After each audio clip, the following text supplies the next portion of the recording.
behalf of my father, sending flowers and cards, and I'll say I got wind chimes here, gifts.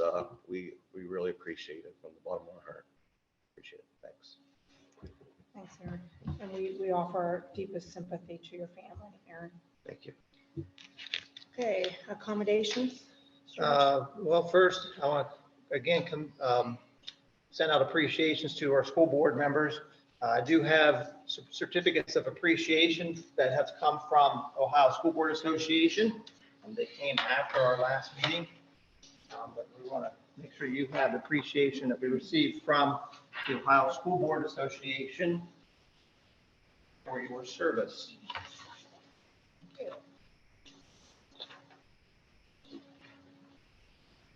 Thank you. The other accommodations that we have are for our music students. Our music students competed in Massillon last month, about mid-January at the OMEA Solo Ensemble. And I just want to go through some of those students who participated. Superior ratings, those were a 1. That was the best one that you can receive. And that was Amber Coral, a soprano solo, Lily Dallas, an alto solo, Ashton Mundell, tenor, clarinet trio, Naomi Hallman, Owen Cox, and Riley Sutton, percussion ensemble, Allie Wood, McKenna Rinney, Lorna Warren, Naomi Hallman, and Braden Hubley. Excellent ratings went to Riley Anslow, mezzo for soprano solo, Caden Schreiber for tenor, and Owen Cox a clarinet. Those that just participated and received comments were Aiden Rowe, a baritone vocal, Donnie Ripple, he did a tenor solo and also a trumpet solo. A trumpet trio were Donnie Ripple, Riley Anslow, and Cameron Courtwright, and also Madeline Carpenter was an alto solo. And the music department's next performance will be on the 30th of March at the Fine Arts Festival. So if you don't have that one marked in your calendars, that might be one that we might want to take in. March 30th, the Fine Arts Festival. I have a couple other accommodations I want to mention. The Council of Exceptional Children, Heather O'Connor was asked to serve on that board at the state level, and Heather accepted. So I want to congratulate Heather for her recognition and serving on that board. And also the OASSA conference for Leader in Me, Franklin Covey. Actually, David Baker, who works with Franklin Covey, called Mr. Watkins and said, I'm presenting at this conference and I would like to have you to come and present with me and bring Michelle Henry along with you. So Brian will be presenting at that conference as part of the Franklin Covey, and the purpose of that one is really the Leader in Me and how it helps with the culture of the school. I want to congratulate both of you in that, being recognized at a state level for your work of what you do here at Claymont. It is nice that you are appreciated at those levels and they want you in those levels. So congratulations to you both. And I don't have any other recognitions unless anyone else has some. Anybody else have any? I have a special presentation from the city, our city productions. Yeah, Mr. Shoemaker. Mr. Shoemaker, sorry.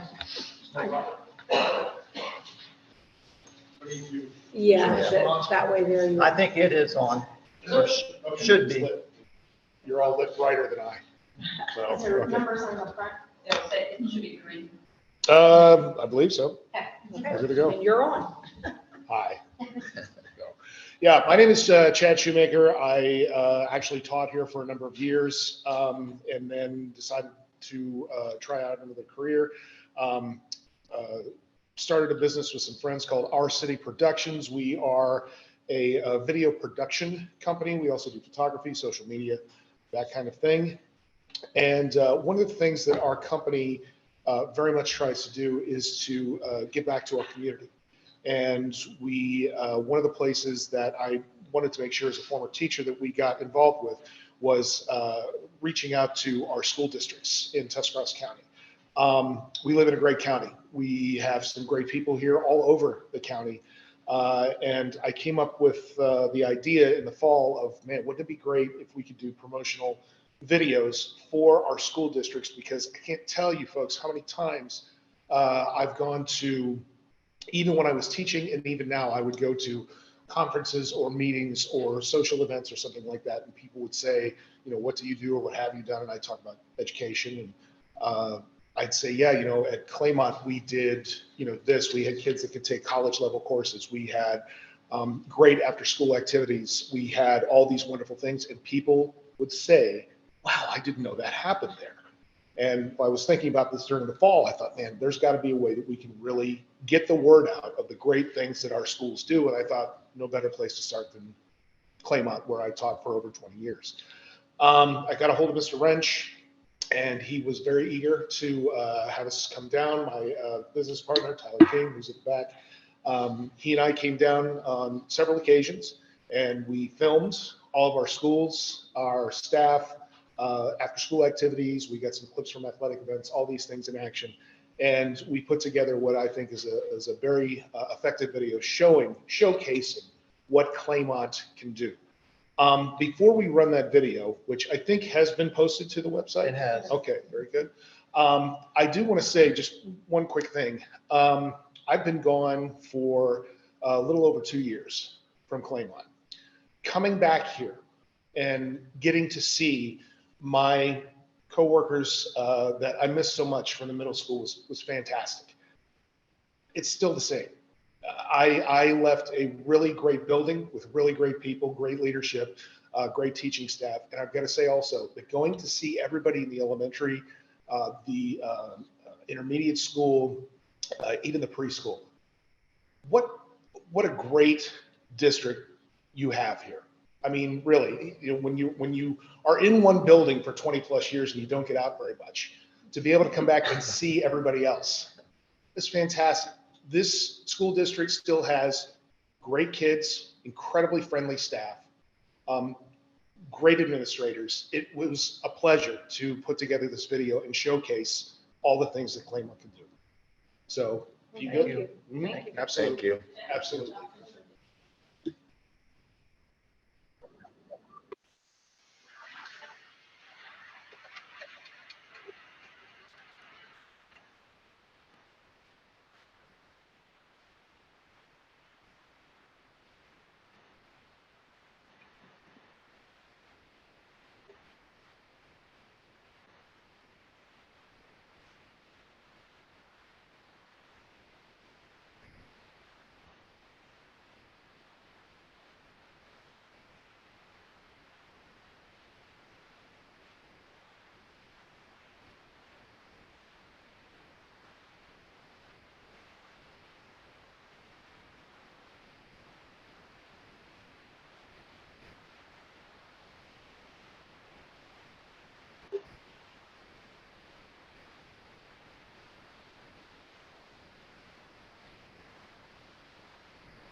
Thank you very much for giving us this opportunity to come and do this video for you. We hope that we can, provide you with another service perhaps in the future, update the video year to year. I mean, really, the district has a lot to be proud of, and we're very happy that we could help you show that. Thank you. Thank you.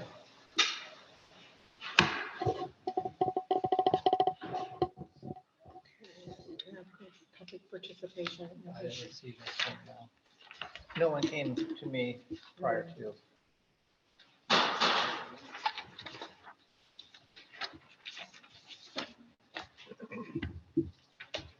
I'm gonna do that. Go ahead. Since it's the beginning of the year, we have everybody in different positions here on the board and in a new school year. I want to go over the board's role, what our role here, what we serve to you, the community and the school. So we have a book called Boardmanship that all the board members got when they joined the board. So I'm just going to quickly skim over the role and purpose of the board. So that way there everybody understands what our role is, what our responsibilities are to the school and to the staff. So our primary function is policy making. And as the board, we should make clear and concise policies. And that is our job to see that these policies that are given to the administration to be followed. After our policies are adopted and administrative procedures are established, the administrative procedures for each policy will demonstrate for the individual districts, individual districts and implement policies the best way for our students and staff. Then it's also the board's responsibility for evaluation. The board is responsible for evaluating the work of the superintendent and treasurer annually. As a policy-making bodies, the boards of education are the chief advisors to the superintendent on community attitudes and what is expected ethically and professionally to serve and support the work of the district. Boards are not administrators and do not evaluate staff, with the exception of the superintendent and treasurer. Board members are typically not involved in employment interviews or hiring. That is the role of the superintendent. The board will formalize district personnel decisions and approve and disapprove superintendent's recommendation. And if anybody wants to, this book is available to anybody, but that's kind of our role as a board member. We do 2 evaluations a year, and that's superintendent and the treasurer. And we see that the superintendent and treasurer follow the policies that we set forth. And we have committees. Everybody is equally on a committee. And that also is in our, I think on our website, what committees we're on. So, okay, we'll go into administrative reports.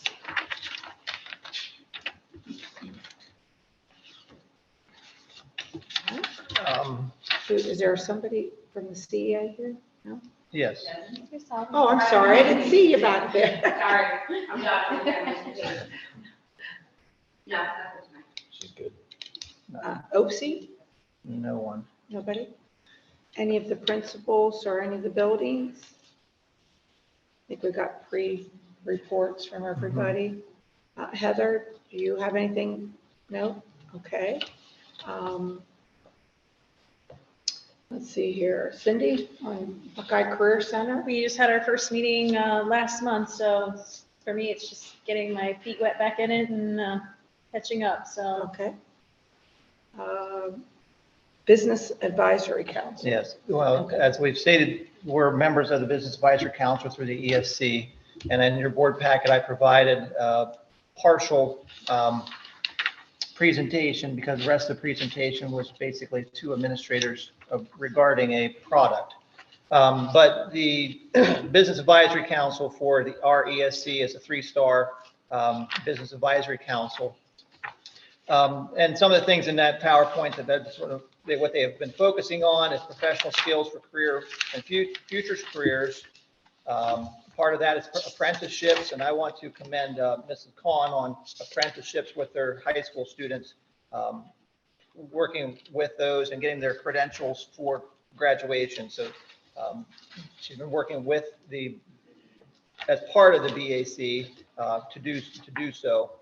A couple building partnerships, I will say in that PowerPoint, it talked about mainly those were within the Belmont and the Guernsey County part of our ESC. They have career navigators in those two counties. Actually, Guernsey County has 3 career navigators for all 3 county schools, and those navigators help get those students within jobs for internships. And then lastly is coordinating experiences and one-to-one career pathways for those. In compiling and going through the Ohio Means Jobs websites and to see where they could possibly have a child move to in the future. So they still want to continue working with the pre-apprenticeships, where they want to continue working with career techs, also College Credit Plus, and also the Comprehensive Management Employment Program. And there's a 6 Sigma Tri is something that we're trying to work with to get in our schools that would be credentialing, going into the workplace, that if you could have on your resume, if you're going into the workforce, to have that as a pre-credential is a big item to have. So we continue to work with our Business Advisory Council, and I do have a meeting tomorrow with them regarding the possibility of a grant, and I'm hoping, fingers crossed, that they could get in Career Navigator for Tuscarawas County. We have applied through that Business Advisory Council at least twice and have been turned down each time from the state for that. But it seems like Tuscarawas County is on their own a little bit without the navigation of that career person. Do we want to go into Beth? Do you want to do, before we go into Beth, do you want to do Eric first? Because Okay. Beth's conversation may take a little longer Eric than, jumped right up for that. yeah. And Eric can talk about our busing and our situations with it. Okay, I handed in a report that we went over with the Transportation Committee to Mr. Wrench. And if you have that, I don't know if they have that or not. First, yeah. This was, we looked at the double routing, which we discussed that. I talked to some people and we didn't think that was really going to help us any, because of the fact that if we do the double routing, we're not going to have drivers for the sporting events. So then we looked at this extending our walk zone to 2 miles. And this is what I have here. And this is really, the part that will interest you, because some of this is my notes, what I'm taking away from one route, adding to another, that kind of stuff. But if we would extend the 2 mile walk zone, we would lose 2 routes. We would lose Route 106 and Route 110. So we would eliminate 2 routes. And this is the AM. Then if you flip that page over, you can kind of see here the PM. There really isn't any difference with the PM. And then down at the bottom there, it's just kind of some notes of mine, kind of a wish list sort of thing. And then on the third page, this is really where the information comes in, where at the top it says PM bus start schools. Again, we would lose 2 routes, but here's where our buses would start out in the afternoon. And then I have the stops that we have around town. All these stops here, eliminated stops, we would get rid of those. So no in town, other than, I take that back, other than Park School and Denison Woods, because those are far enough and they're on the cusp of the 2 mile. They're right at the 2 mile. So we would, we would have to pick those kids up in that area. So anyhow, the Transportation Committee, we kind of, we kicked this around. We looked at different ideas, down here, what's the result of that? Start times would certainly be adjusted. You no longer have, the 2 mile walk zone would essentially eliminate in town. You wouldn't have every kid that's basically in town would have to find their own way to a school, other than other than the Park School, Denison Woods students and high school, because we have to get the high school students. Obviously, we can't let them walk out and Colony Drive. So high school kids, we would have to transport those. So, we're looking at, okay, so what's going to happen here? The start times would certainly have to be adjusted. I don't know exactly what those would end up being until we ran through it a couple of times. I do believe that it would reduce driver time. But again, I'm not sure. And with that, talking, because the drivers know what we're looking at. And, there's a couple of them that already said, well, I can go elsewhere and get more time. So that's kind of a fallout. The second one here, this is already an issue, increased car congestion at each school. I mean, this is a headache right now at every school. The buses having to weave in and out and kind of go around the schools, and it would just be a mess. So if we eliminate the in-town, then obviously you're going to have more parents, more cars at the school. Smaller children, we didn't like this. Smaller children, if parents aren't able to drive, I think it's a lot to ask a little, even a second grader over JC to walk the trains. That's something that's probably not good. If the West Siders having to walk over here to intermediate as well, I mean, it's been done before, but that sometimes that might not be a good thing. So we discussed this, and we basically came up with, this is not going to eliminate the problem, which the problem is drivers. I think if we did this, what we're going to do is we're going to create a lot of people that are angry with us. We'll have some that'll leave the district just because. And I just think it presents a little more than what it's worth. I talked to Philly, some people in Philly.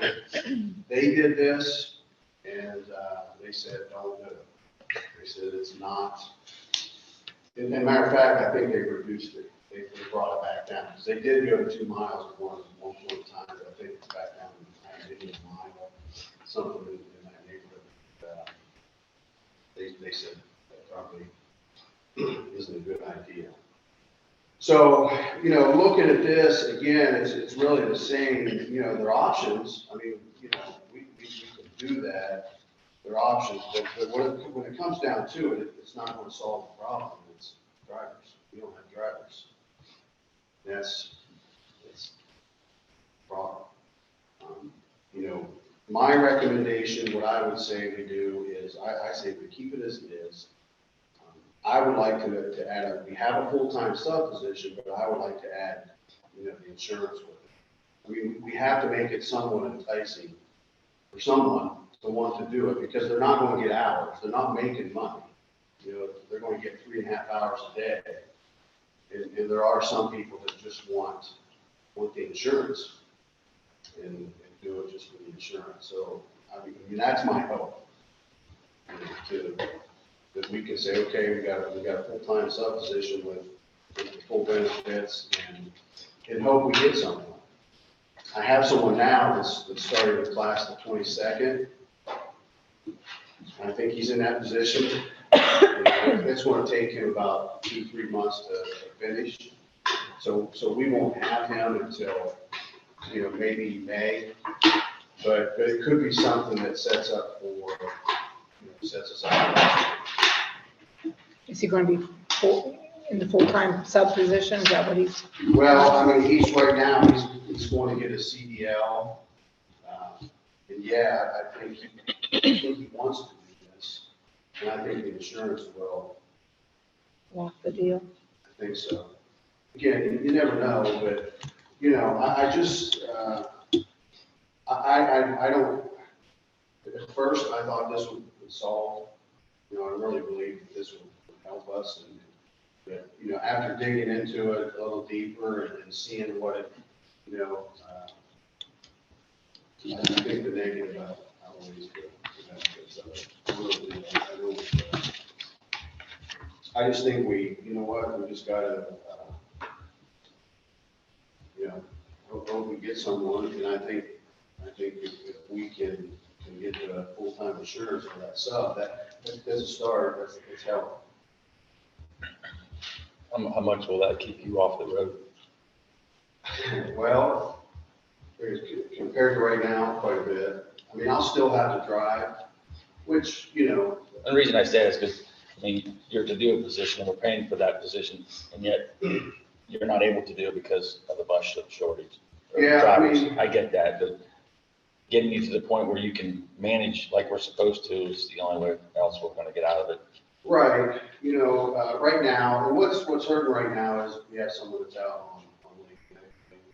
So that's making things right now.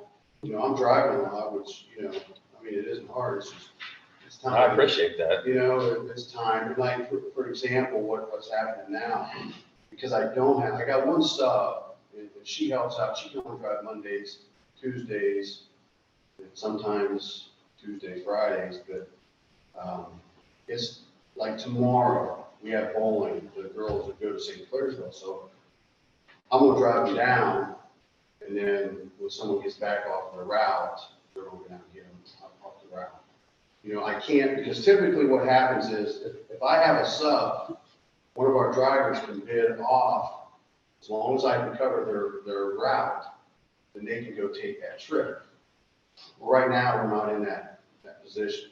I mean, just certain days we are. And the thing, what hurts a little bit right now is, you know, bowling has to leave early. I mean, they want to leave at like 2:45, 2:30, and that's just not going to happen. Coming up in the spring, it's going to be tennis. You know, tennis is going to have to leave early. Then in the fall, it's golf and, you know, those sports that need it. Because they got to get off the golf courses, they got to get out of bowling alleys because they have leagues and stuff like that. So that kind of goes on with them. How many athletes on the bowling team? Well, tomorrow, there's only 6 girls going, so they which is good. It's real good. So, you know, I mean, that's kind of where I'm at. And if you look down here at the bottom, the other options, these were just things that you know, just throwing out there, things, and some of these aren't doable. You know, there's contracts and, you know, stuff that we have to look at for that. Some of these, but, you know, just kind of a wish list and stuff like that, but, it's people, it's what we need, people, all 3 of these plans. 2 of them, and some of these down here, if people can't do anything. So that's kind of where we're at. To clarify the 2-mile walk, what are you considering the 2 mile, like from their home to their current school? That Each school, I'm going to 2-mile radius. you don't have 2-mile radius on that? So that's all in town. Pretty much, yeah. except for those 2 steps. Yeah, pretty much. And then your And, you trip, know, I'm sorry. no, go ahead. You know, if we would, you know, right now we're a 1/2 mile, but we could say we bump it 1.5 miles, it's still, I mean, that doesn't, it's either 2 miles or it's where we're at. Like I'm thinking about your trip and just one thing, you know, so you're going to take a bus down to St. Clairsville and then we'll take another bus down, or will we take the van Well, I'm to gonna take cost the him van, yeah. to We're save on lucky fuel? On this one, you know, it's only 6, so I think it's tournament time, so it's only 6 girls. Okay. So I can take the van down tomorrow. Okay. Or I got picked up from him, so. And then, But, you know, in other situations, it would be a bus, yes. So you're driving the bus down, and we've had to do that before also. just the way with fuel, I was just asking what your plan was for that. And then what you're saying is basically you need butts and seats. So how do we, I'm sorry? you need butts in seats Yes, to drive. Yes. So, I mean, contractually wise, I mean, reading through your other options here, I mean, what do you, I mean, I don't know what we can do as a district, you know, to not open up the contract. that's kind of, Is that what we're, I have had some labor management meetings with the OPSI local, and we did have a tentative kind of MOU to non-bus drivers to get their endorsements, and because by contract, it does say that you pay, so you do that. We honored higher class pay, so if they were, I don't know, they were one that doesn't make as much money, so whenever you do higher class pay within classification, you always get that higher amount. So that was honored within the end of that, and also we modeled Indian Valleys, where if you drove 10 or 20 trips, you got a bonus. So we talked about that in there, but they took it to their meeting, and they're not going to move on that at this time. So I said, well, then we'll have to bring that up at a later date. But they, as a group, they weren't willing to move on that. now there's so much more that what is it, the state that's mandating to get your commercial driver's license, your CDL? I mean, like you're saying, just suggesting, taking class, it's 2 to 3 months to, I mean, I know you can go up Minimum 2 months, yes. to do this. Now, anything, I mean, we as a district can do to, I mean, of course, we need drivers. Bottom line, we need drivers. Well, I think what helps is what we've done this year is if they're interested in the class, they pay for it. Everything that they have to get, the FBI, BCI, the transportation physical, all that stuff, everything from the CDL comes out of their pocket. But if they work for us for 3 months, consistently, don't turn us down, that kind of thing, then we'll reimburse them. Okay. So that's one thing that's kind of helped, because we have had in the past where, we put people through school and, Well, that's what we can't, as a district, can't afford to, hey, go get your CDL, then you leave and say, hey, I want to drive truck or do something for someone else. I mean, that's what I was at, or you answered my next question, how can we, reward these people to keep them here? And this isn't us either, the state, they're raising the cost of the test. That's the word right now.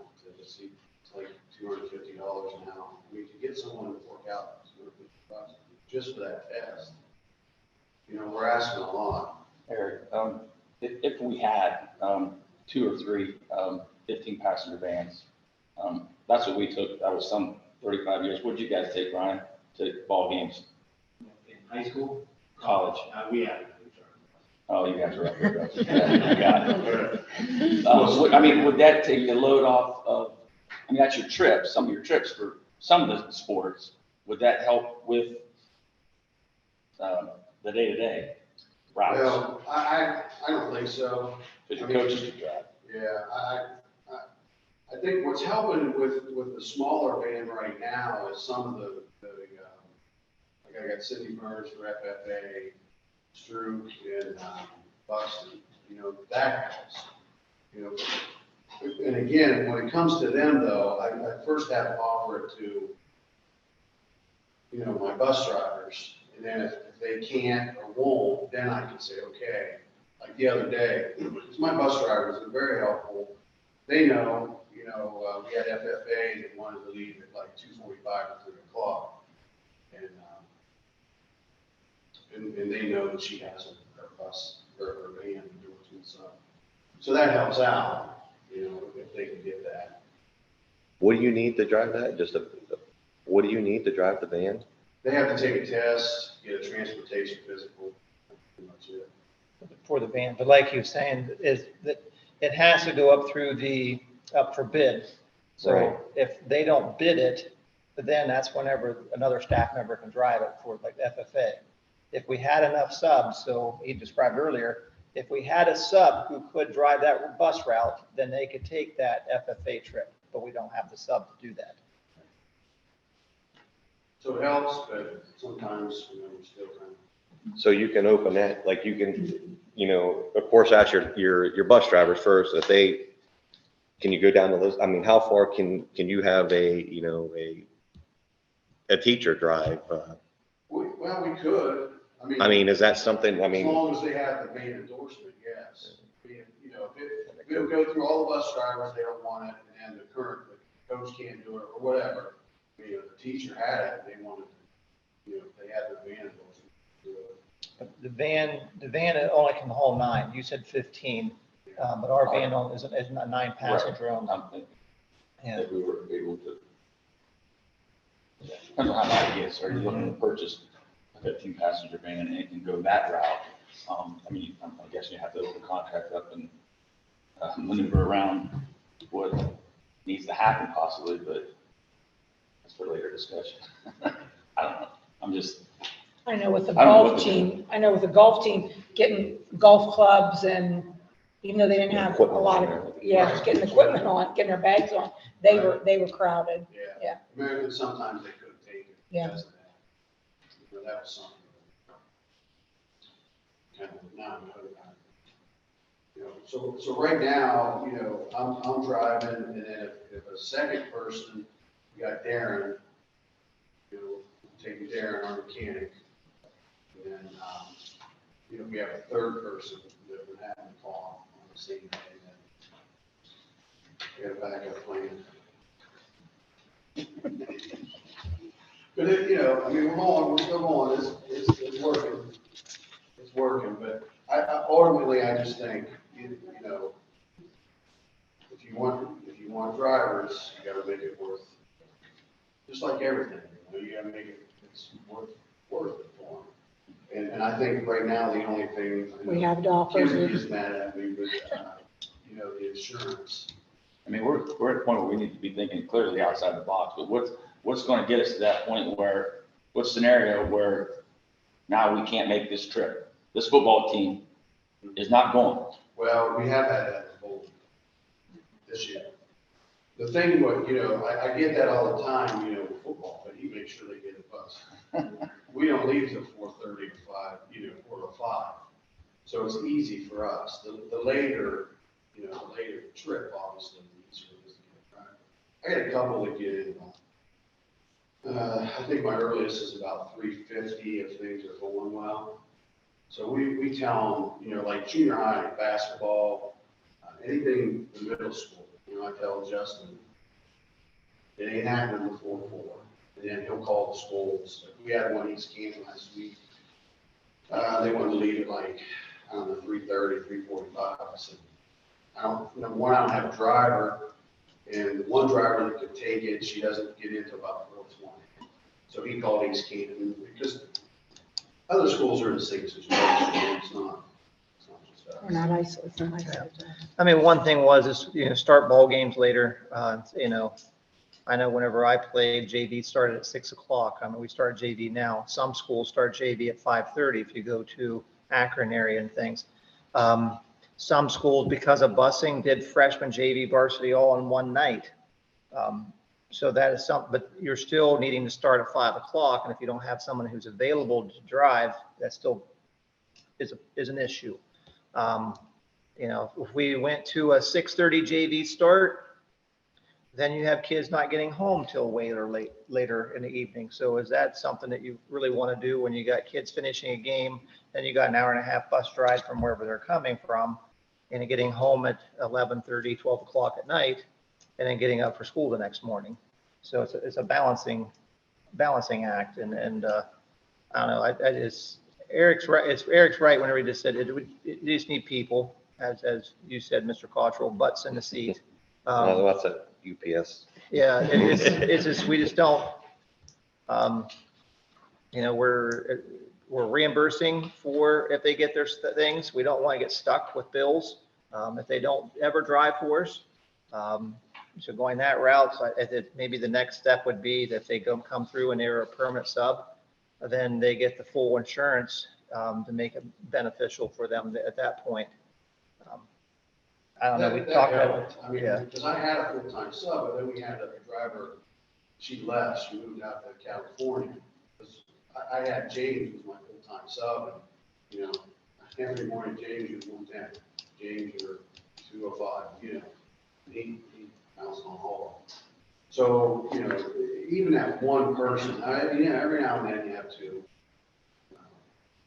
but, you know, with at least the one person, It was very helpful. And I said, we will go back to the drawing board with the OPC local in the future regarding wording in their contract, and hope they'll take a look at it for there. I know they have some people who would be interested in getting their endorsement and driving, but what's the benefit for them? And I know that Indian Valley had in their contract that there was a bonus if you were a custodian and you drove bus. And if you did that so many times, you got so much extra money. So that was something that we were looking at. But like I said, they were tabling that at this point in time. Financially wise, Kim, I mean, what are you're quiet as a mouse over there. So, I mean, Well, Eric what and I can we had do? What can't we do? Well, to add insurance, just say for a full family insurance, it would cost the district about $24,000. So he knows where I'm at, and it's like, I know there's an issue, and I know we need to address it. But at some point, But- why would we just be a full-time sub then? If I work 17 and a half hours a week, and I don't know what we pay, but let's just say it's $16 an hour. By the time you get done and the 24,000 with insurance, they're making $43 an hour about, Mhm. you know what I mean? So at that point, I'd rather just be a full-time sub. Okay, But we'll the, take $900 off of that, Yeah. off of whatever I just came up with. Yeah. Right, so- but I mean, I get where Kim's from. I mean, I agree. Well, We have to think outside the box. Yeah, and I would give her heck too, but I mean, from a fiscal responsibility, we just have to figure out what that What looks we, like. yeah. There isn't anyone wanting to be a bus driver to make money. and I know that the one gentleman, I'm sorry. The- the- That's why most of them.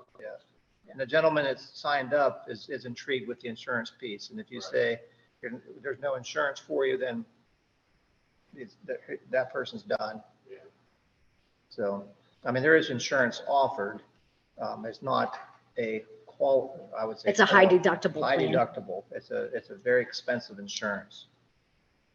Most of the people that are driving bus that aren't Mhm. a cook or something else, they, when I was in school or previous ones, were self-employed people that needed the insurance.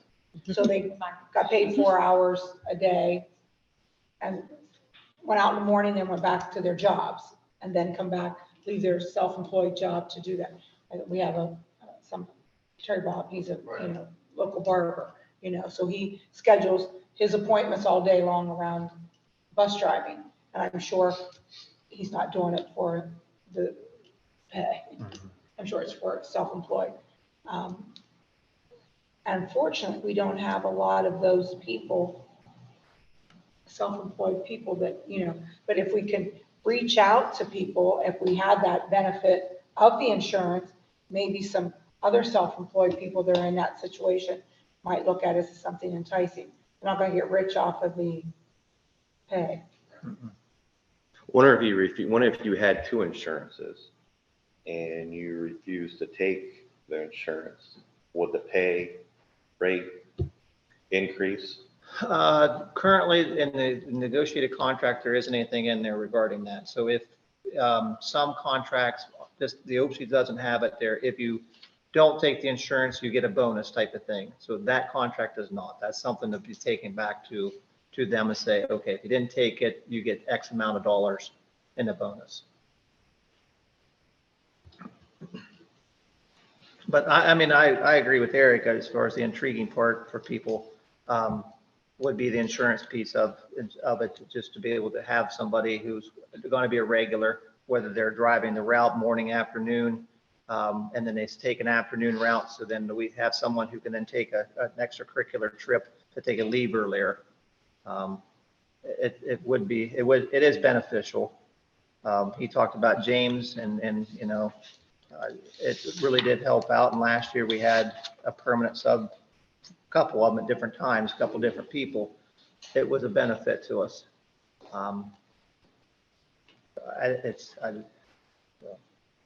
Anything else for Eric? Thank you, sir.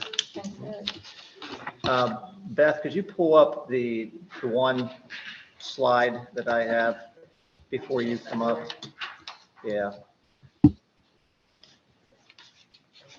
Yes. So I just kind of wanted, before Beth comes up to the group,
I think you have to go, you just have to go to Zoom.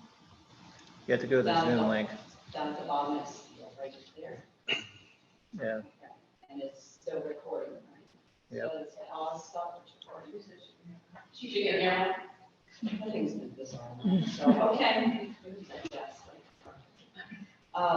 So there's a lot on, you know, a lot of things here on the agenda for tonight, but I feel pretty good that the chillers came in under estimate. The building project for the most part came under our estimates, that, you know, we're not having to come up and say, you know, pick between one building or another. So there is the money to do all of the things that we laid out. And then I just will mention one other thing. I think it was an email that was sent to you I was gonna by, ask you about that.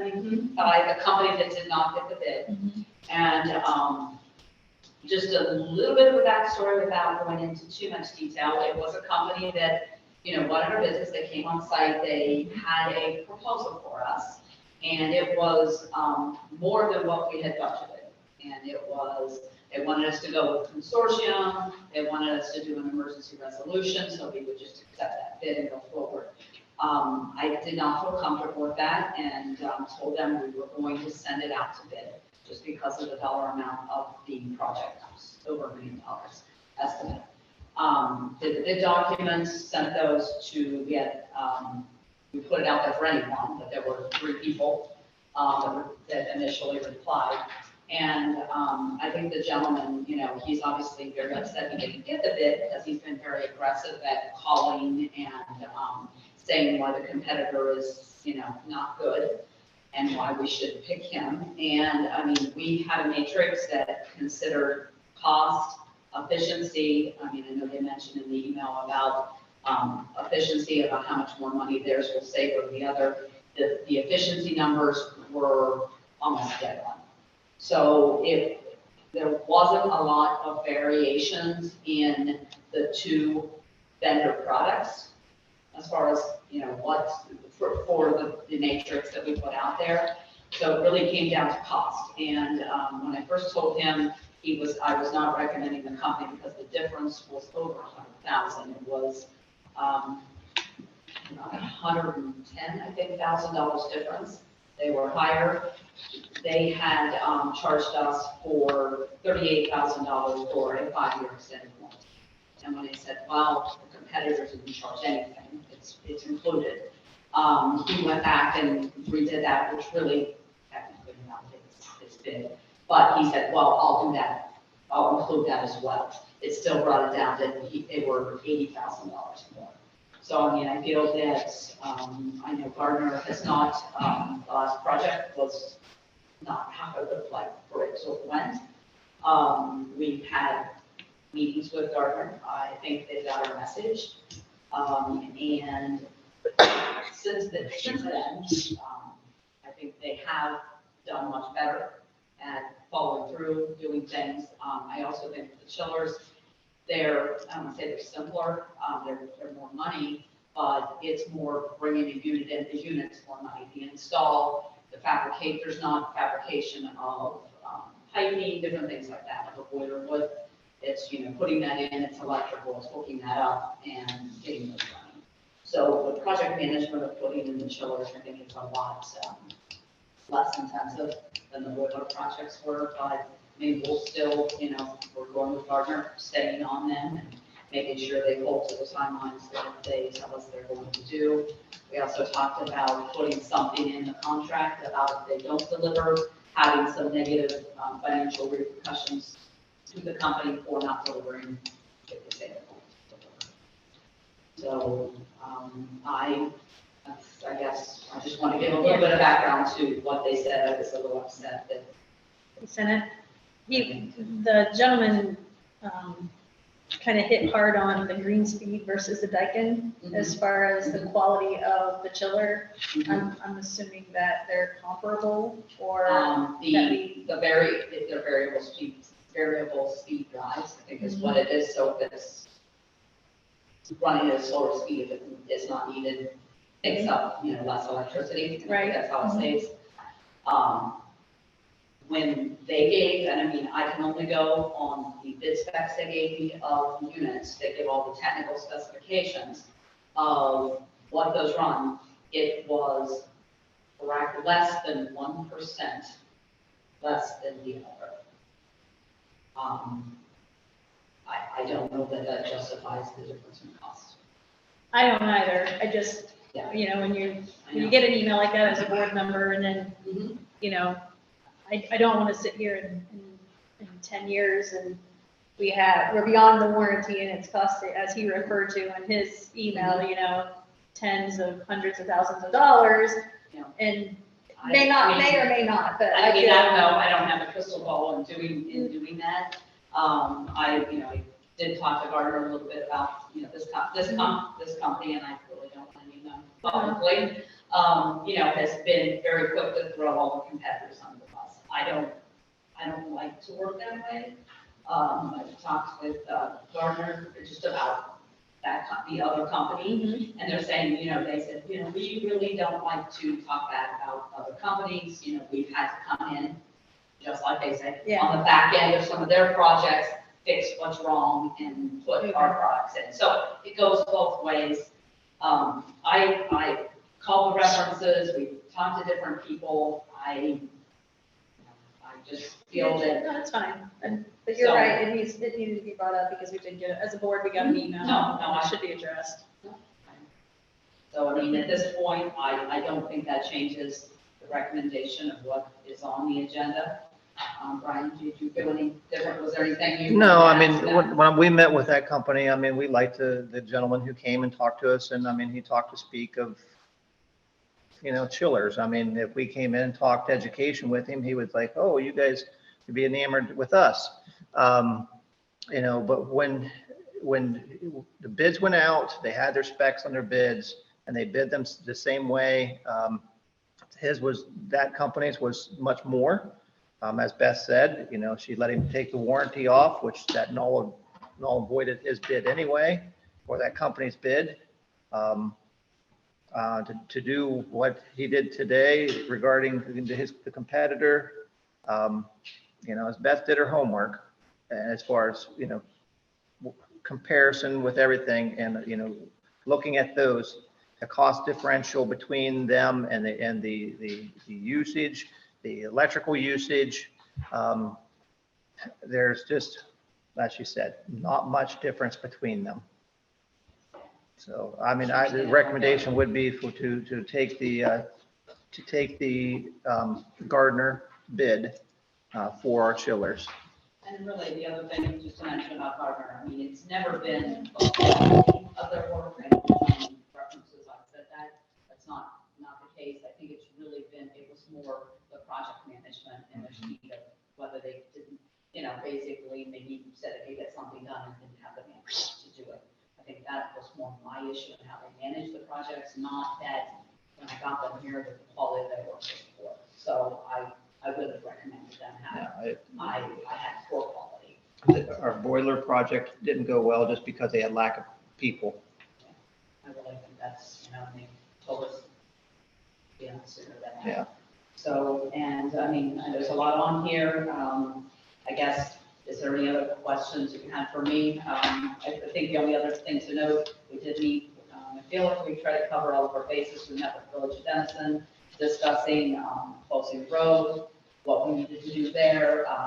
Mr. Donato was very willing to work with us, whatever we needed. He's going to provide the kind of the barrel with the flashing light that we'll put in front of the gates that has the road closed sign, and they'll leave that up until we get the big equipment out of here and we can open the road back up. So, anything else? With the steps here, what's the, What are we projecting with that? Well, Yeah. I thought you weren't here at the last meeting. so I just want to get caught. And I really thought, I had a good idea, and I thought, well, if we eliminate the bottom two tier and we put the thing across and we just replace the top tier and go down the side and down, that eliminates one set of steps for people. And it's not 3 tiers in a row, and I thought it would be cheaper than replacing all the steps. Well, it is not. It's more expensive because they have to basically pour a retaining wall up high, you know, when you don't really notice it when there's steps.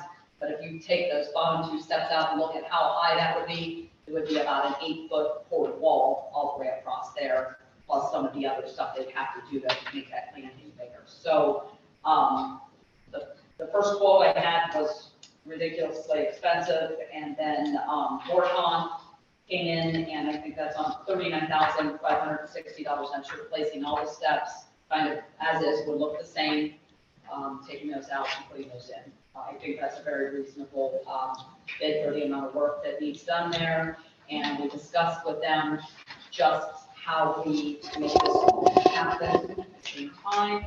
I think that, and Gorcon was okay with this, possibly scheduling that for July.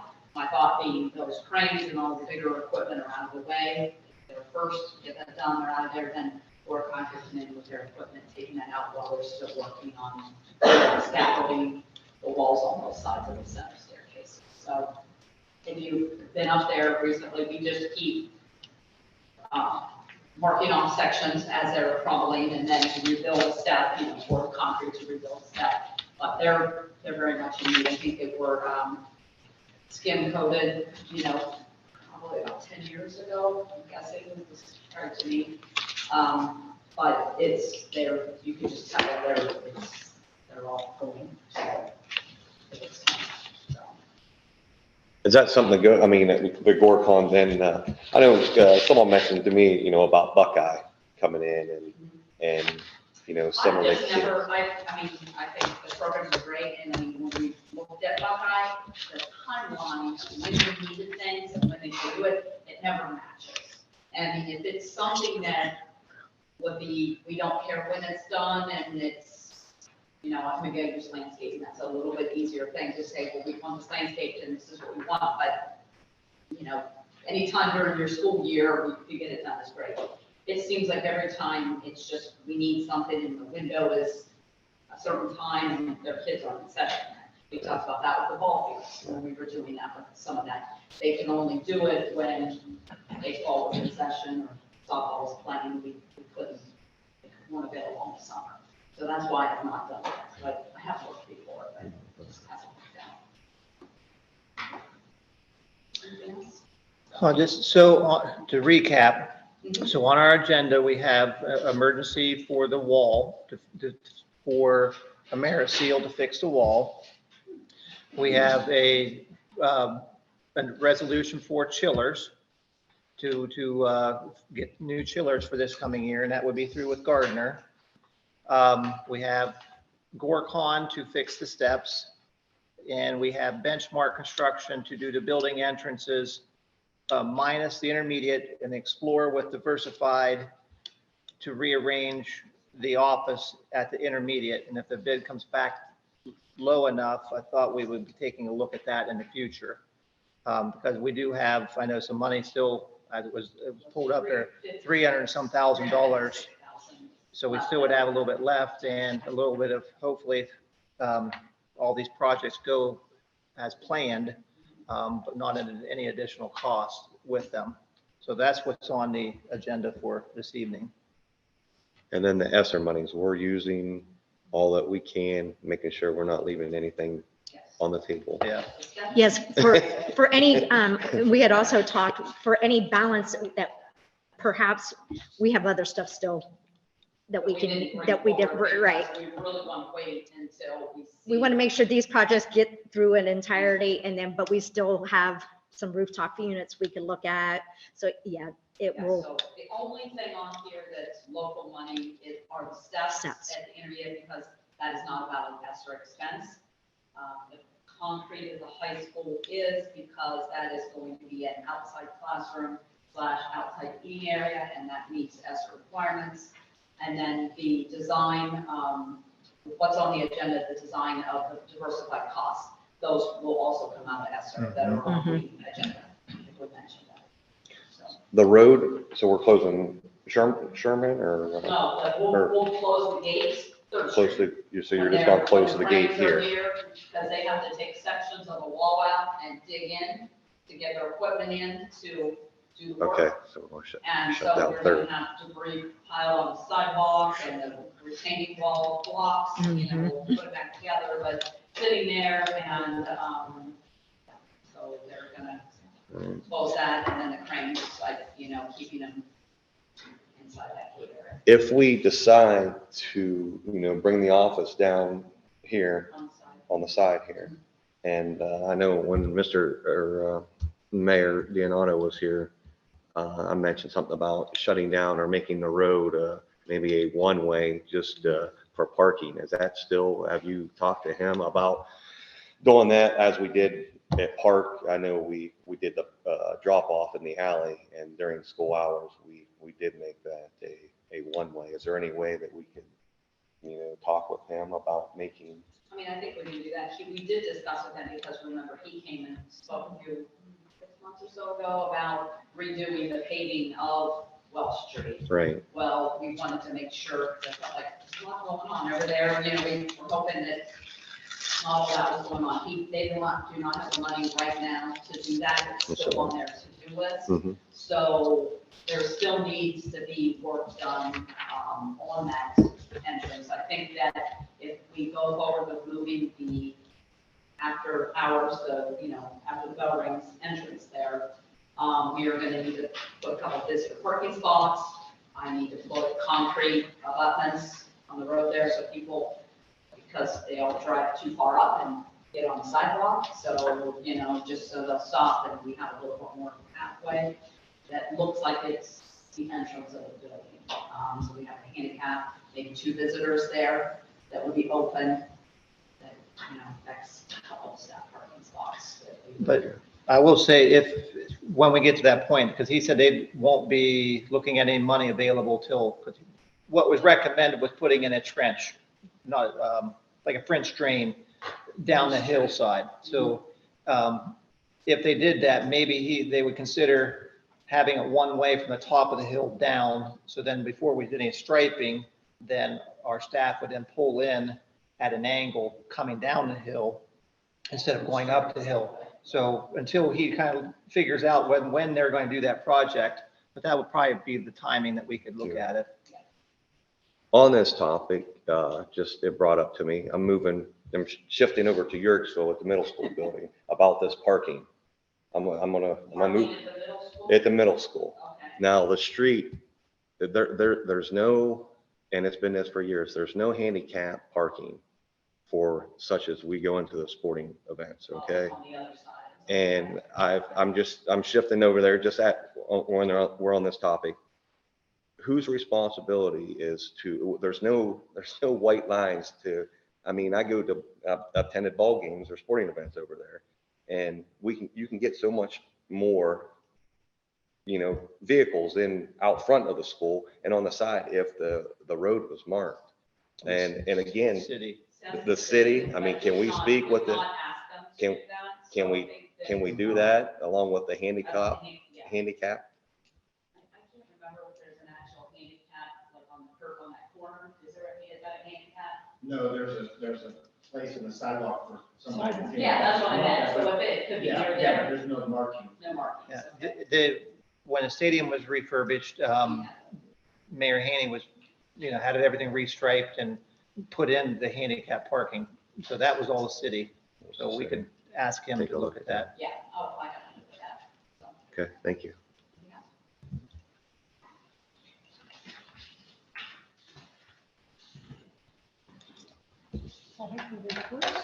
Discussion? It is. Long discussions, but good discussions. Is there any board agenda or addendums or corrections to the items to be pulled or separated? Before we go, underneath your treasurer's report, the then and now certificate, is that with the planning that we have scheduled, or is that something completely different? No, that was what was already, it's my fault. I take blame for that. It was on the agenda. We got it board approved and I forgot to do the purchase order for it. So I had the Okay. invoice that came due and I'm like, so that's what that is. But it is for the what we plan on. It was, yeah, the SC view that, well, we had already board approved previously. It was just because the purchase order got entered into the system after the date of the invoice. And with the how you say it, Cindy? Yeah, the planning. I know Mr. Rent sent a couple emails out wanting to, No. wanting us to, it's not the No, same thing. that's not, no, it's, SC view, that is for our, student registration and no, this was the requisition module. This is their Totally names are a different. little bit. Okay, that's what This I was isn't the asking. strategic planning of the district. This is the software package that we purchased for requisitions and purchase orders. Okay. I know a gentleman was here in our December meeting that wanted to go in, and that's why I mean, do we have, I mean, Mr. Rent sent a couple emails out wanting board members to donate their meeting earnings back to the district. And it just made me think, do we have enough money to do what we want to do here going forward?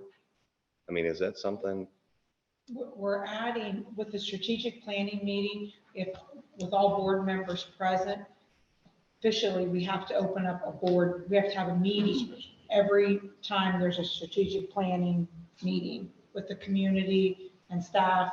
So we have to, I think it'll be 5 additional meetings, It's or four meetings. four Yeah. meetings of 3 hours long that we're going to have for the strategic planning. So with more than 3 members, where 3 or more members present, we have to open and then close at the end of the strategic planning meeting. So that adds 5 of us getting paid for 4 additional meetings. I think he's saying because he's asking us to donate our money back. Do we actually have the money to be doing this? I think is what you're. Yes, that's what I'm trying to get at in a roundabout way. $1,600, right? Yeah, so Right. we're talking with the board earnings. I just made the comment, I said, we're getting paid to, we're asking, I guess I made that comment, because I said, we're asking the community to come in and put in 3 hours of free time, but I'm saying, oh, but I gotta get paid. So I think I was looking at it as a board member, it's hard for me to ask Joe Public to come in and give up 3 hours of their evening 4 times, and then I'm sitting here getting paid for it. I said, well, maybe, it would be a nice gesture if we can, possibly, we would donate our money back, not due to the fact we can't afford it. I think the appearance it looks like to the community. It's all right for you to give up 3 hours of your time, but you're gonna pay me for my 3 hours. I think that was the perception I had. I think from our perspective, that for me anyway, because I kind of thought the same thing, like, wait a minute, we talked about this, we're doing this, so probably a conversation from you with the board as opposed to it coming from Mr. Wrench and the email that it was, hey, guys, this is what I'm thinking, what do you think? I think it would have come across better to us as a board, for me anyway. I don't speak for anybody else, but for me, I was just like, wait a minute. I don't care one way or another, but it's kind of conflicting. And so if I am supporting it and saying, hey, Mr. Wrench, I think we need to do this, which I did, but we did it, and then I get that email from Mr. Wrench saying, oh, yeah, I'm gonna do this, but I want you guys to donate your board meeting money back. And I'm like, wait a minute, what did I just do back in, Right. December? I guess I could have sent the email, I probably could have sent the email, but it was just when we were having the meeting, when we realized it's gonna be 4 3-hour meetings. And I thought, No, and we're totally get asking, it. yeah. I understand exactly what you're saying. I'm just saying, as the person who said, we made the motion that we should do that, to get an email from Mr. Wrench then, Well, the because of gentleman, $1,600, I was like, oh my goodness, what did I just do back in December? well, the gentleman that was, from the strategic planning, when we decided when we're having a meeting, he made that suggestion that some schools do that. I said, well, because I didn't realize when he said it, he said, well, you'll have to open and close the meeting. And I didn't realize it at the time. So then I think, oh yeah, well, I'll be there, since we'll be talking about the school. And then I said, well, we're going to get paid for that. And I just felt that it looked really negative. I would see it if I was the community member a real negativity. And then that's when he said, a lot of school board members give that back because they're asking, I think there's 30 people participating. That's what he And we'd be the suggests. only ones getting paid. I just thought it was kind of, I thought, looked a little tacky. I mean, so I apologize. I probably should have, after the meeting, it just kind of slipped my mind. And then he sent the email out. And I guess that's how I perceived it. You know, when he said that, I thought, well, that's just crazy that we get paid for it when we're asking all these people to come I'm in. not arguing that point. I don't disagree one way or the other. All I'm saying is that as the person who made the recommendation in December, based off of that meeting and saying it, and then to get an email from Mr. Wrench about that, to me, I was like, wait a minute. If we're worried about $1,600, how are we gonna spend $10,000? Do you know what I'm saying? Yeah, So I all I'm understand. saying is that, Yeah. I'm not saying I don't agree, all I'm saying is that, to me, if you had that conversation in that meeting, then that was a phone call or a text to us saying, hey, guys, this is what I learned, this is what I'm thinking. That's Well, I appreciate that. Sorry. but- No, I was like, well, we're wanting to do, we're Yeah. getting asked, and I No, it said, kind we of don't have was enough money like- to it do was with a- $10,000. Yeah, no, it was kind of something that he suggested, and I guess I was so busy getting the 4 meetings planned that I didn't pay attention, but when Mr. Wrench said it out, I was like, yeah, I agree with it. But I should have gave you guys a chance to know what happened at the meeting. Basically, all we did was plan the 4 meetings and try to get, and then that popped up, because I didn't know as a board member that we had to have a meeting. Well, I think even back in December, that there wasn't complete clarity on whether or not it would require all 5 board members or 2 board members in the community. So in my mind anyway, when we left in December, there was still some clarity that needed to be had. Right. So Yeah. you can understand, like, then I'm getting the email, I'm like, well, wait a minute. Well, that- So- For all 5 members to participate, you have to have a special meeting. For sure, I And understand, then- that's what I'm saying, in yeah. December, I didn't understand that Right. it was going, I thought maybe it was gonna be a committee, and there was gonna be 2 people on Well, it from the board, and then the community. I thought that too. Right, And then so- when I read the packet that he gave us that, you know, the information about it, it recommended that all 5 board members be present, not at the design meeting, but at the design planning meeting, but at the other meetings. We don't have to. I mean, that's not a requirement for the strategic planning, because I asked him that also. I said, does it require all 5 board members to be present at the meeting? He said, no, you can elect a committee, or you can even elect, he said, it's just best that if the same people on the committee. He said, but if you want to open it, he said, majority of schools open it up to all 5 board members. So I just felt that everybody probably wanted to. And then that's when he said, and then you have to do a special meeting every month. And I looked at Kim and said, we got a budget.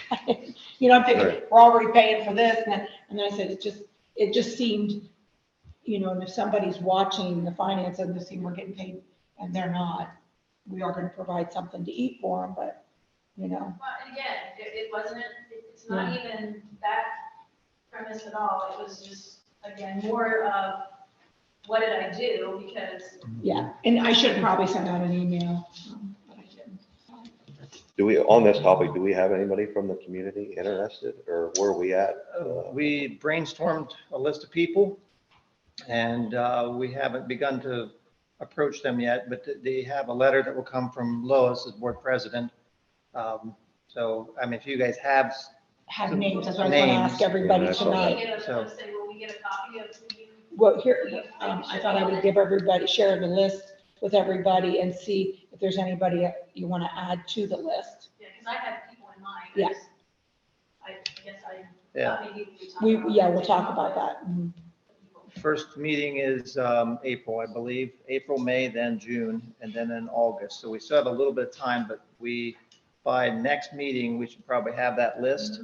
And then you would be then contacting those people to see who wants I to thought in to do that. executive session, I would bring out the list. I just didn't want to say it in public because I don't, No, yeah. that's fine. So I No, wanted just to wanted bring make out sure the we were list, gonna yeah. Go through it, so. And we have to, 30, he recommends that we have 30. We can't have more. He said some school districts have more, some school districts, you know, have, if you start with 30, you may end up with 20. because they are 3-hour long meetings. So. And that, I think we had that design meeting in January. We did. Any other questions? Oh, I had one for, what I have here. The paperwork for is there paperwork for the free and, she's not here tonight. On your- For the There's free not. and, breakfast and lunch. There's not. There's no paperwork. Right now, we are still under the CEP, and that's an acronym for something I can't remember right off the top of my head because I've said CEP so often. But right now, our numbers are at 36% economically disadvantaged, and we need to be at 40 and above. Andrea keeps track of those numbers. If we go below, stay where we are, then we're going to have to look at going with paperwork for free reduced for next year. So there are forms that we would have, but that would be, she said she won't have that probably till March, April. What do we have? I mean, we're at 36, you said? That's what she has right now. What, I yeah. mean, how do you, I don't understand. How do you, Research. okay, how do you get to the, So what it is, because I thought it was, I was questioning whether it was Medicaid benefits. It's only food benefits. So we probably have a lot of students that are eligible for Medicaid medical benefits, but their families have to be eligible for the SNAP programs. So we're at 36. Six. Okay, and here's what our problem is. It has to be district-wide. We do have buildings. correct, when we was We on have before, when we buildings. first started this. Yeah. Mhm. We have buildings that are eligible. She did say there is some leeway there, but it's very difficult. So, but my feeling is where the buildings are, does that mean we're going to get, that percentage is going to go up? You know, are we going to maybe skip out 1 year, or I don't know. I don't know what's following the smaller buildings, what's out there that hasn't came into the school district yet. And as of last week, there was still just one building right now that met the criteria, what she had pulled. So sometimes that fluctuates. Sorry. So, you know, next month it might be 2 buildings that do reach that threshold number, but as a whole, we're 36 as a district. And if we say that, like you said before, you know, Kim would need to run our numbers to say, do you offer free breakfast for everybody, but you'd have free reduced for lunch. Some districts do free breakfast for everybody because that's affordable, but lunch is not. So that right now it is direct serve for food service from, you know, for 4 families. And so. I guess my question, I'm not understanding. How do you increase it to the 40%? How does that have to happen? More families have direct service from, you know, Job and Family Services for food service. So they meet a threshold of financial need. It's a financial need. So they'd be eligible to go to Job and Family Services and get the SNAP card, which we used to call the food card that you get, where you get the free food when you go to the grocery store. They are talking, I've been doing some research from the food pantry, they are talking about increasing that eligibility. You know, they're getting rid of, at the end of February, they're getting rid of the additional money that people get on the SNAP program. But they are talking that possibly that eligibility income level will go up. Could that help our district for the 40%? Absolutely. Will it happen? Will it be something that happens before we meet the deadline to be eligible? And I don't know. I was going to call her back to find out if you become eligible at the beginning of the school year. If you're not eligible, you have to send in your recommendation. Oh, I'm sorry. You have to send in your recommendation at the in April, I think it is. So I don't know whether you get to reevaluate it if you're all of a sudden had an inflow of, I don't know how that goes. And I was going to ask her about that. I don't know how that works. But if they do change that, I don't know whether they'll wait for budget for it to be June 30th. I don't know how Medicaid will do that. But that is on the block because they took off the additional benefits and with inflation still being up. But that's all just under the table talking right now. So that could help our district meet the since we're that close. So the community, I guess, back to my No, original, we so the can't community go out. doesn't have to do anything or? No, we don't, unless you're gonna Okay. recruit people in. Okay, all right, Yeah. okay. Yeah. Apply for benefits, and there probably is, I mean, I hate to say this, there probably is a lot of families in our community that are eligible for the SNAP program that have not applied. You know, so yes, I do believe that happens in some households, whether it's the lack of knowledge or the lack of pride or whatever it is. But we do have, and I know this, we do have a lot of homes that are eligible for benefits that aren't applying. And so if you know, only thing I can say is, you know, guidance counselors and people within the school district, you know, but it's hard sometimes. You can say it to the kids, it's the parents that have to apply.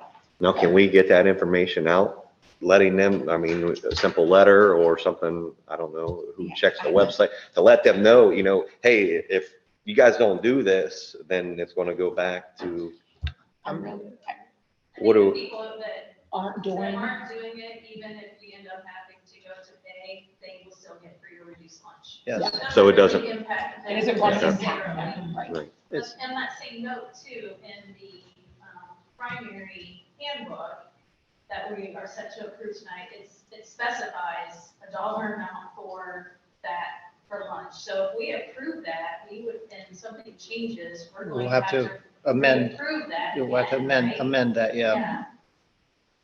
yeah.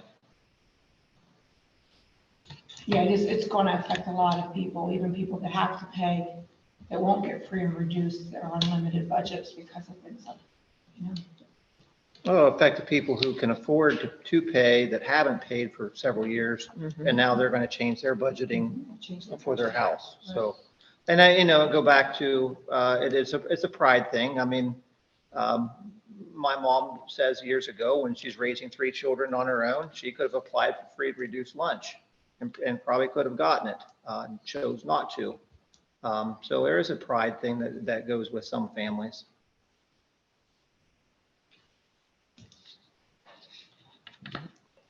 Is there anything else, there's anything that needs to be pulled or separated from the agenda? Okay, we'll go into treasurer. Well, I don't know if you want to share it or not then, if, I mean, so if they can't, I mean, everybody has their copy up here, but.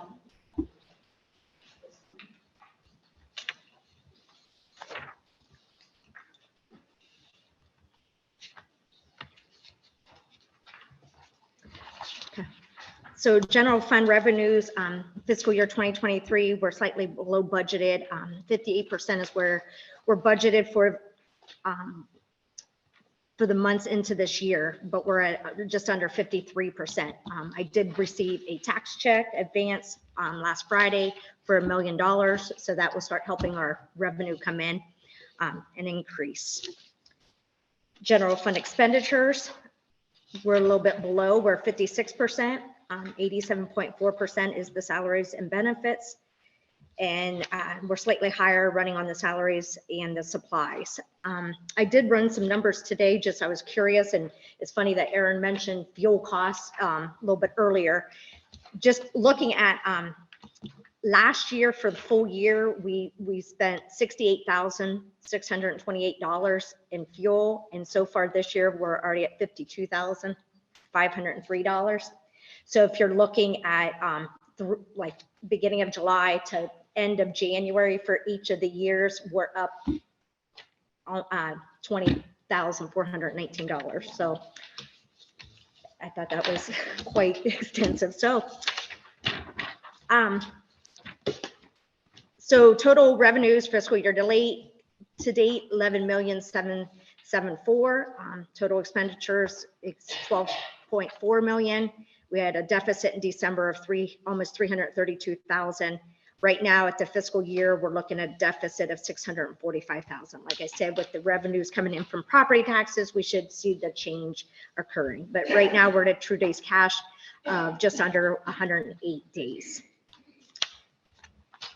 We did not have any expenditures in ESSER 2 this for January. We have $217,000 of outstanding purchase orders still in the boilers and controls, Jim Foyer's doors at the middle school, at the catwalk at the high school, and roof at the intermediate partial payment.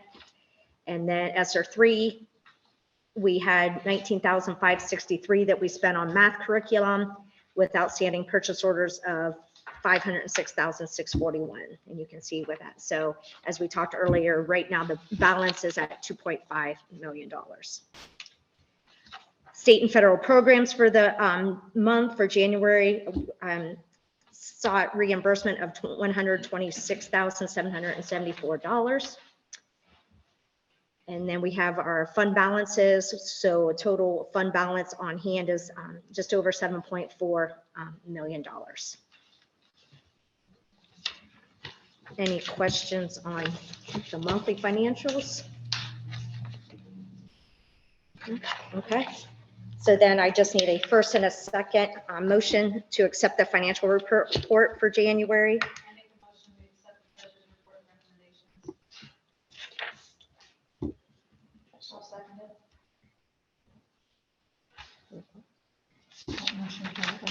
Oh, roll call. Mrs. Host, Yes. Mrs. Wolf, Mr. Cottrell, Yes. Mrs. Grandison, Yeah. and Mr. Miles. Yes. Thank you. Can we have this superintendent's recommendations then? We'll start with the first one. And the motion second, as I said earlier, this one would be for a emergency declaration. This would be an urgent necessity and public exigency to waive the competitive bidding. I'm struggling with English tonight, and to approve the masonry contract with AmeriSeal. Through the rationale is that we need to replace those I-beams. Under number 2, the bidding would delay the process, and also getting the work and materials. We have an estimate under number 3 for $338,640 based on urgency under the Ohio Revised Code 331346. We would approve AmeriSeal. Improvements would be used with the ESSER 3 funds. The board would resolve then that it'd be necessary to exercise the authority to given the Ohio Revised Code 331346 to declare it a necessity and to waive the competitive bidding for the masonry work. Additionally, the board recognizes the facts given the urgent need for it constitutes an emergency, and also approve AmeriSeal in number 3 to go into contract with AmeriSeal not to exceed $338,640. I make a motion to accept the recommendation of I'll second it. Roll call. Mrs. Host, yes. Mrs. Grandison, Yes. Mr. Cottrell, Yes. Mr. Miles, Yes. Mrs. Wolf. The next items we have are item A, the bids from Benchmark Construction for security improvements for the primary, elementary, and high school as listed as far as dollar amounts. Bids from Gardner for chillers under B for those dollar amounts for all our buildings. Item C, approved project management for diversified not to exceed $46,950. They accept a bid from Gorcon Construction for the intermediate steps at $39,560. Authorize diversified to design an intermediate office and entrance. Accept a resignation for retirement purposes for Mary Kay White, a preschool paraprofessional, effective the 25th of May at the end of business day. Accept a resignation for retirement purposes for Teresa Patterson, preschool paraprofessional, effective May 25th, 2023 at the end of business day. Approve the following personnel for the District Safety Committee. It will be Lindsay Jackson. Approve the following tutors for after-school tutoring would be Lacey Ronald and Kim Potopsky, and that is through ESSER dollars. We have some student teachers for preschool, and they are listed with their mentor teacher there under item J. Item K, We have some resignations of Brianna Brown as preferred sub. That was January 19th. And Brian Cox as JV softball coach for this season. We have some personnel for pending with credentials, Benji Greer for JV softball, and then Kennedy Beckley for middle school track. Alexis Greer is a volunteer softball coach for this season, pending proper credentialing. Item N, I have an agreement with Learn Well Tutoring at the rate of $45 an hour, retroactive to January 23rd. And I want to talk just briefly on that. We have students that sometimes are out of our district and are being serviced other places, and this company in Columbus does provide educational services for when our kids are removed and placed at those facilities. We have authorized a membership for the Ohio High School Athletic Association for grades 7 through 12. Memorandum of understandings with College Credit Plus, Stark State and Kent State. We have the handbooks, and as duly noted, we're looking at our pricing for the primary next year, so we'll have to maybe do an addendum depending upon that, and also the middle school. Other handbooks will be on the agenda for next month. Grant the YMCA to use our buses for field trips, and they have used them the last several summers. And we do have a substitute for cook and custodian.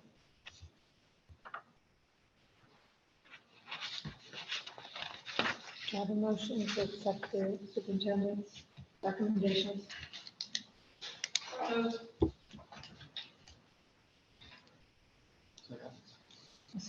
Steve. I'm sorry, Steve. Roll call. Mrs. Host, Yes. Mr. Miles, Yes. Mr. Cottrell, Yes. Mrs. Grandison, Yes. and Mrs. Wolf. New business? I do not have new business unless there's something we need to bring up. Does anybody have any business, new business? Have a motion to go into executive session with no action to follow. Number 2, under A and E. E, matter to be confidential. So the, for employment, and E matters to be kept confidential. So moved. Second. Roll call. Wait a minute. Hmm. It was Cindy and Steve. Oh, Great. You did first. Oh, Aaron, sorry. Okay, I can't hear. I know. I wasn't. 7:13. Mrs. Host, Yes. Mr. Cottrell, Yes. Mrs. Grandison, Yes. Mr. Miles, Yes. and Mrs. Wolf.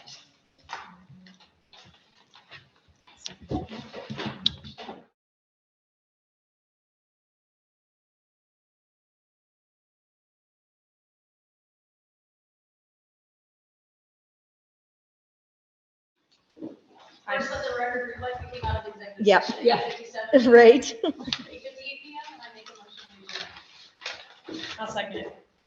Okay, you have to have roll call. Nope. Nope. 8:58. Right. Next meeting is the 9th of March. 9th of March. It's on Thursday, so that's kind of different. Oh, it is?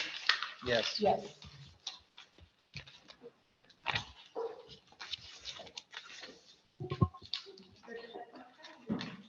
That's the one we had to change last meeting. And then Aaron. Yeah. Still. Oh, yeah. It's still March 9th. Yes, That's what we it's a changed it to. Thursday. Yeah. Policy. Go ahead. Go ahead. We're trying to set up a date. Yeah, Yes, unless, You guys left the email. the 20th, that's President's Day, either in the morning or afternoon, the 24th in the morning, Okay. 27th, Okay. 28th, morning or afternoon. He's coming right off of work in the morning, so. Are you telling me you want to do morning? It doesn't make a difference. Just saying it might be easier for Aaron. I think is what he's saying, is that what you're saying?